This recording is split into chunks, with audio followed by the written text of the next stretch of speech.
గారికి ధన్యవాదాలు తెలియజేస్తూ ఈ గెలుపు మా బాధ్యతను మరింతగా పెంచింది. 2 సంవత్సరాలు పూర్తి చేసుకుంటున్న సందర్భంలో హైదరాబాద్ నగరంలో సాధారణ ఎన్నికల్లో మాకు పెద్దగా సానుకూలమైన ఫలితాలు లేని సందర్భంలో ఇప్పుడు ప్రజలు అండగా నిలబడి కాంగ్రెస్ పార్టీని ఆశీర్వదించి తెలంగాణ రాష్ట్రాన్ని సంక్షేమంలో అభివృద్ధి కార్యాచరణలో ముందుకు వెళ్ళండి, బాధ్యతతో ఈ కార్యక్రమాలను నిర్వహించండి అని చెప్పి మమ్మల్ని ఆశీర్వదించడం జరిగింది. దీన్ని ప్రజల యొక్క ఆశీర్వాదంగా, దీని యొక్క బాధ్యతగా కాంగ్రెస్ పార్టీ నాడు స్వీకరించడం జరిగింది. ఎన్నికల్లో నెగ్గితే ఉప్పొంగిపోవడం, ఓడిపోతే కుంగిపోవడం అనేది కాంగ్రెస్ పార్టీకి తెలీదు. కాంగ్రెస్ పార్టీకి తెలిసిందల్లా ప్రతిపక్షంలో ఉంటే ప్రజా సమస్యల మీద పోరాటం చేయడం, ప్రభుత్వంలో ఉంటే ప్రజా సమస్యల్ని పరిష్కరించడానికి నిరంతరం ప్రయత్నం చేయడమే కాంగ్రెస్ పార్టీకి తెలుసు.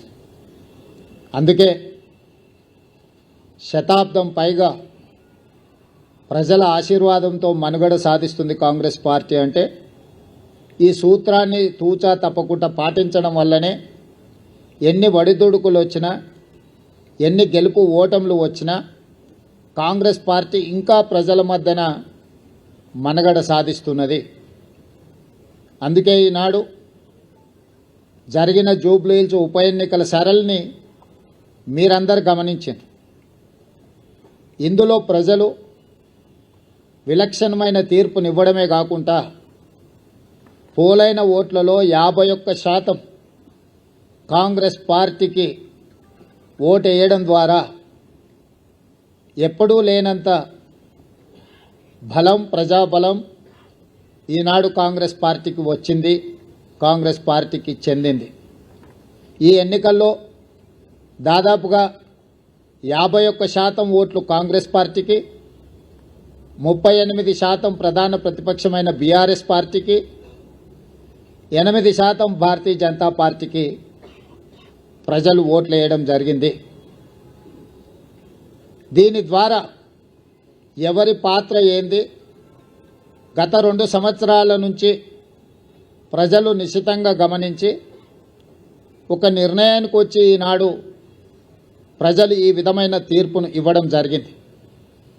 అందుకే ఈనాడు ఈ బాధ్యతను తీసుకొని ముఖ్యంగా తెలంగాణ రాష్ట్ర బడ్జెట్లో 60 నుంచి 65% ఆదాయము ఈ జంట నగరాల నుంచి, ఈ ప్రాంతం నుంచే మన ప్రభుత్వానికి వస్తున్నది. ఇక్కడ వస్తున్న ఆదాయాన్ని రాష్ట్రం నలుమూలల సంక్షేమం కోసం, అభివృద్ధి కోసం ఖర్చు పెడుతున్నాం. ఈ నగరాన్ని కాపాడుకోవడం, ఈ నగరాన్ని అభివృద్ధి చేసుకోవడం, ఈ నగరంలో నివసిస్తున్న ప్రజలకు మౌలిక వసతులను అభివృద్ధి చేయడం, ఉద్యోగ ఉపాధి అవకాశాలు పెరగడానికి అవసరమైన ప్రణాళికలు రచించడం అనే దాన్ని పూర్తి స్థాయిలో మా ప్రభుత్వం నిర్వహిస్తుంది. నేను ఎన్నికల ముందు చెప్పిన ఈనాడు గెలిచిన సందర్భంగా మీ ద్వారా ప్రధాన ప్రతిపక్ష పార్టీకి, కేంద్రంలో అధికారంలో ఉన్న భారతీయ జనతా పార్టీకి కూడా సూచన చేస్తున్నా. మన పాత్రలను, మన వ్యవహార శైలిని ప్రజలు నిశితంగా పరిశీలించి ఈనాడు ఒక నిర్ణయానికి వచ్చింది. ఈ నిర్ణయంలో ఎవరి పాత్ర, ఎవరి బాధ్యత ప్రజలు విస్పష్టంగా తీర్పునివ్వడం జరిగింది. ఈ తీర్పును బాధ్యతగా తీసుకొని ఈ నగర అభివృద్ధి కోసం అవసరమైన, ఈ నగరాన్ని మహానగరంగా విస్తరించి ప్రపంచ స్థాయి పెట్టుబడులను ఆకర్షించి వివిధ జిల్లాలు, వివిధ రాష్ట్రాలు, వివిధ దేశాల నుంచి వచ్చే పెట్టుబడులను ఆకర్షించడమే కాకుండా ఉద్యోగ ఉపాధి అవకాశాలకు విస్తరించే విధంగా నగరాన్ని అభివృద్ధి చేయాలనుకుంటున్నాం. అందుకే రీజనల్ రింగ్ రోడ్ కావచ్చు, రేడియల్ రోడ్స్ కావచ్చు, మూసీ నది ప్రక్షాళన కావచ్చు, మెట్రో విస్తరణ కావచ్చు, గోదావరి కృష్ణా నది జలాలు ఈ మహానగరానికి తాగునీటి అవసరాలను తీర్చడానికి అవసరమైన ప్రణాళికలు కావచ్చు, హైదరాబాదు నగరాన్ని పట్టి పీడిస్తున్న ట్రాఫిక్ సమస్య కావచ్చు, ఎలివేటెడ్ కారిడార్లు కావచ్చు, ఫ్లైఓవర్ బ్రిడ్జులు కావచ్చు, అండర్ పాస్లు కావచ్చు, రైల్వే ఓవర్ బ్రిడ్జులు, రైల్వే అండర్ బ్రిడ్జులు కావచ్చు, గల్లీలలో ముఖ్యంగా చెత్త ఒక ప్రధాన సమస్యగా మారింది. సిటీలో చెత్త ఎక్కడ పడితే అక్కడ దర్శనమిస్తున్నాయి. పారిశుద్ధ్య పనులలో సమస్యలను మేము పరిగణలోకి తీసుకుంటున్నాం. అదేవిధంగా చెరువులు, కుంటలు, నాలాల కబ్జాను తొలగించి నగరాన్ని సమస్యల రహిత నగరంగా తీర్చిదిద్దడానికి ఈరోజు ప్రణాళికలు సిద్ధం చేస్తున్నాము. వీటన్నిటికీ సంబంధించి ప్రధాన ప్రతిపక్షము బీఆర్ఎస్ సోషల్ మీడియాను, విష ప్రచారాన్ని, తప్పుడు వార్తలను, పెయిడ్ ఆర్టికల్స్ని, ఫేక్ సర్వేలను వీటన్నిటి మీద ఆధారపడి ప్రభుత్వాన్ని అవహేళన చేయడము, అవమానించడము, అసహ్యకరమైన భాషలో దూషించడం లాంటి వార్తలను ప్రసారం చేసిండ్రు. వీటన్నిటి నేపథ్యంలో అది హైడ్రా కావచ్చు, ఈగల్ ఫోర్స్ కావచ్చు, ఈ సంస్థలు ప్రజలకు మేలు చేయడానికి మేము తీసుకొచ్చినాం.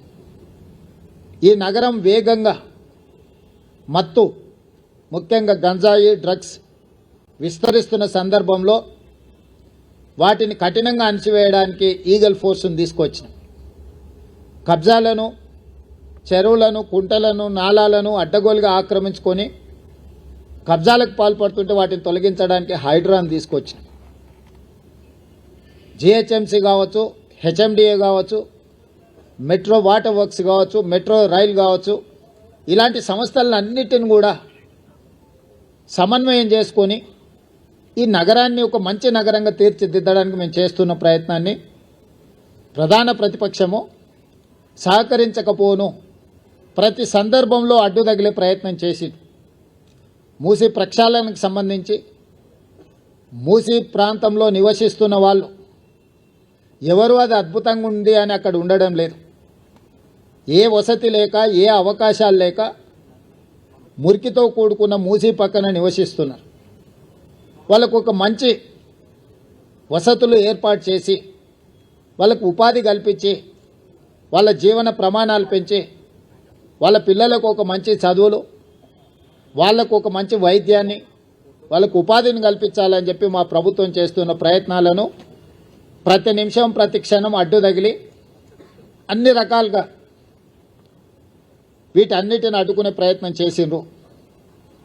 అదేవిధంగా కేంద్రం నుంచి తీసుకురావాల్సిన అనుమతులు కానీ, ఇవ్వవలసిన నిధులను రాబట్టుకోవడానికి ముఖ్యంగా కిషన్ రెడ్డి గారు సహాయ నిరాకరణ చేస్తుండ్రు. ఈనాడు ప్రధాన ప్రతిపక్షంలో శాసనసభ్యులు కేటీఆర్ గారు, శాసనసభ్యులు హరీష్ గారు, అదేవిధంగా కేంద్ర ప్రభుత్వంలో కేంద్ర మంత్రిగా ఉన్న కిషన్ రెడ్డి గారు, ముఖ్యంగా ఈ ముగ్గురికి ప్రధానమైన బాధ్యత ఉన్నది.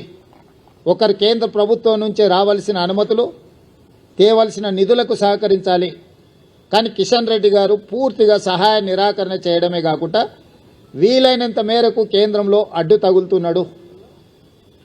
మెట్రో విషయంలో కావచ్చు, మూసీ ప్రక్షాళన విషయంలో కావచ్చు, గోదావరి జలాలు నగరానికి తరలించే విషయంలో కావచ్చు, రీజనల్ రింగ్ రోడ్డు విషయంలో కావచ్చు, కిషన్ రెడ్డి గారు పూర్తిగా సహాయ నిరాకరణ చేస్తుండ్రు. దీన్ని ప్రజలు గమనించడం వల్లనే పార్లమెంట్ ఎన్నికల్లో కిషన్ రెడ్డి గారికి 65,000 ఓట్లు ఇదే జూబ్లీ హిల్స్ అసెంబ్లీ నియోజకవర్గం నుంచి ఓట్లు వేయడం జరిగింది. ఈనాడు కిషన్ రెడ్డి అభ్యర్థిగా మారి ఎన్నికల ప్రచారం చేస్తే 17,000 ఓట్లు మాత్రమే వచ్చినాయి. అంటే ఆనాడు కిషన్ రెడ్డికి వచ్చిన ఓట్లలో 25% మాత్రమే వచ్చి ఈరోజు భారతీయ జనతా పార్టీ డిపాజిట్ జప్తు అయిపోయింది. దీన్ని బట్టి కిషన్ రెడ్డి గారు తన వ్యవహార శైలిని మార్చుకోవాల్సిన అవసరం ఉన్నది. ఇది భూకంపం వచ్చే ముందు భూమి కొద్దిగా కదులుతుంది, అంటే అలర్ట్ చేస్తుంది సిస్టమ్ని. ఎప్పుడు కూడా ఒకేసారిగా రెక్టర్ స్కేల్ మీద పెద్ద ఎత్తున భూకంపం రాదు. ముందు మనల్ని అలర్ట్ చేస్తుంది సిస్టమ్. అలర్ట్ చేసినా మనం తేరుకోకపోతే ఆ ప్రకంపనలు భూకంపంగా మారి అందులో కలిసిపోవడమే కాదు కాలగర్భంలో కలిసిపోతాం. భారతీయ జనతా పార్టీ ముఖ్యంగా కిషన్ రెడ్డి గారు మీ నాయకత్వంలో మిమ్మల్ని 2014, 2019, 2023 3 సార్లు బీజేపీని ప్రాంతం నుంచి గెలిపించడం జరిగింది. మొన్న జరిగిన మీ పార్లమెంట్ ఎన్నికల్లో మీకు 65,000 ఓట్లు వస్తే ఈనాడు మీరే అభ్యర్థిగా మారి ఎన్నికలు చేస్తే 17,000 ఓట్లు వచ్చి మీ డిపాజిట్ పోయింది. కాబట్టి ఈరోజు ప్రజలు జంట నగరాలలో ప్రజలు మెట్రో విస్తరణ కోరుకుంటున్నారు, గోదావరి జలాలు రావాలనుకుంటున్నారు, మూసి ప్రక్షాళన జరగాలనుకుంటున్నారు, రీజనల్ రింగ్ రోడ్డు రేడియల్ రోడ్స్తో పాటు తెలంగాణ రాష్ట్రానికి వచ్చే పెట్టుబడులను ఒత్తిడితో ఇతర రాష్ట్రాల కేంద్ర ప్రభుత్వం తీసుకెళ్తున్నప్పుడు మీరు అడ్డుకోకుండా ప్రేక్షక పాత్ర వహించిందని చెప్పి ఈ ప్రాంతంలో చదువుకున్న వాళ్ళు పేదలందరూ ఆలోచన చేయబట్టి ఈరోజు బీజేపీకి పరిస్థితి దాపురించింది. ఈ ఫలితాల తర్వాత కిషన్ రెడ్డి గారు తన వ్యవహార శైలిని మార్చుకొని తెలంగాణ రాష్ట్ర ప్రభుత్వంతో సహకరించి తెలంగాణ ప్రజల యొక్క అభివృద్ధి, ముఖ్యంగా ఈ మహానగర అభివృద్ధి కోసం సహకరించాల్సిందిగా వారికి విజ్ఞప్తి చేస్తున్నా. ఇది భూకంపం ముందు జరిగిన చిన్న ప్రకంపన మాత్రమే. భారతీయ జనతా పార్టీకి ఈ ఇండికేషన్ కిషన్ రెడ్డి గారు అర్థం చేసుకుంటే భవిష్యత్తులో వారి యొక్క రాజకీయ పరిస్థితి కాస్తైనా మెరుగ్గా ఉంటుంది. కాబట్టి వారు ఈ ఫలితాలను విశ్లేషించుకొని ముందుకు రావాల్సిందిగా. కాంగ్రెస్ పార్టీ ఎన్నికలు వచ్చినప్పుడే రాజకీయాలు మాట్లాడుతుంది, మిగతా సమయంలో రాజకీయాల జోలికి వెళ్ళాం, రాజకీయ విమర్శలు చెయ్యము. సంక్షేమము అభివృద్ధిని 2 కళ్ళలాగా భావించి ముందుకు వెళ్ళాలనుకుంటున్నాము. కిషన్ రెడ్డి గారు, తెలంగాణ రాష్ట్ర ముఖ్యమంత్రిగా మిమ్మల్ని సాదరంగా ఆహ్వానిస్తున్న సచివాలయానికి రండి. కేంద్రంలో మన పెండింగ్ ఉన్న ప్రాజెక్టుల విషయంలో మనం చర్చించుకుందాం. మేము ఎన్నిసార్లు మీటింగ్ పెట్టినా రాలేదు. నేను మా ఉప ముఖ్యమంత్రి గారికి సూచన చేసి ఢిల్లీలో కూడా పెడితే కిషన్ రెడ్డి గారు రాలేదు. ఇప్పుడు మళ్ళీ డిసెంబర్ 1 నుంచి పార్లమెంట్ సమావేశాలు రాబోతున్నాయి కాబట్టి ఉప ముఖ్యమంత్రి గారికి నేను వేదిక మీద నుంచి సూచన చేస్తున్నా. కేంద్ర ప్రభుత్వం దగ్గర అనుమతుల కోసం ఎదురు చూస్తున్న మన ప్రాజెక్టులు మనకు ఇవ్వవలసిన నిధుల విషయంలో అందరు పార్లమెంట్ సభ్యులను, లోక్సభ రాజ్యసభ సభ్యులతో పాటు కేంద్రంలో మంత్రులుగా ఆటోమేటిక్గా వాళ్ళు ఉంటారు కాబట్టి వాళ్ళతోనే ఒక సమీక్ష, మన చీఫ్ సెక్రటరీ మన అధికారులతోనే ఒక సమీక్ష పెట్టి ఒక నివేదిక రూపంలో వాళ్ళకి ఇవ్వవలసిందిగా ఉప ముఖ్యమంత్రి బట్టి విక్రమార్క గారికి నేను సూచన చేస్తున్నా.